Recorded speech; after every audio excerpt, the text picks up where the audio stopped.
నేను ఈరోజు మీకు శివుడికి ఎంతమంది కొడుకులు నేను ఈరోజు మీకు చెప్పబోతున్నాను. మొదటి స్కందక స్వామి. ఇతనికి ఇంకొక పేరు అనేది ఉంటుంది. మీరు దీన్ని కామెంట్ చేసి చెప్పండి, ఓకేనా ఫ్రెండ్స్? ఇప్పుడు చెప్పబోతున్నాను. మొదటి కొడుకు అతను, రెండవ కొడుకు విఘ్నేశ్వరుడు, మూడవ కొడుకు భోముడు. అంటే ఇతను శివుడి నీటి చొక్క. అందులోని శివుడు కోపంగా ఉన్నప్పుడు ఉద్భవించింది, అందుకు ఇతన్ని భోముడు అని అంటారు. ఇంకొకరు మంగళుడు. ఇతను నవగ్రహాల్లోని ఒక గ్రహంగా ఉంటారు. మీకు అర్థమైంది కదా ఫ్రెండ్స్? ఇప్పుడు చెప్పబోతుంది. ఇంకొక కొడుకు పేరు అంధుడు. ఇతను అంధుడుగా ఉంటారు, అంటే ఏది చూడలేదు. అతనికి కళ్ళకి ఒక పత్తి ఉంటుంది. ఆ పత్తి తెరిస్తే అతన్ని కళ్ళ చుట్టూ ఒక నల్లటి మబ్బులు ఉన్నట్టు ఉంటుంది. దాని సహా ఇతను ఇంతకుముందు ఒక రాక్షసుడు, కానీ ఇప్పుడు ఒక ఋషిగా ఉన్నారు. మీకు తెలుసా ఫ్రెండ్స్? ఎందుకంటే శివుడు ఒక వరదాన్ని ఇచ్చాడు.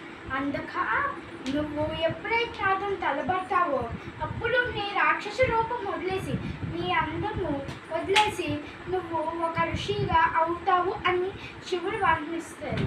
పుట్టాక అప్పుడు ఏమవుతుందంటే దాని అలాగే ఋషిగా మారుతాడు. మీకు అర్థమైంది ఫ్రెండ్స్? ఇప్పుడు నెక్స్ట్ దానికి వెళ్ళిపోతాం. నెక్స్ట్ ఎవరో తెలుసా? మనం ప్రతిసారి అయ్యప్ప స్వామి మారేస్తున్నాం. అతనే శివుడు ఇంకొక పుత్రుడు.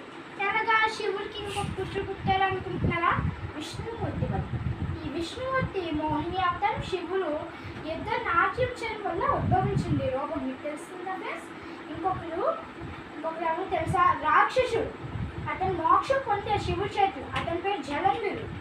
జలంధుడు అంటే జలం, నీటిలోనే తయారయ్యారు అని ఈ పేరు చెప్తుంది. ఇది ఎందుకో తెలుసా?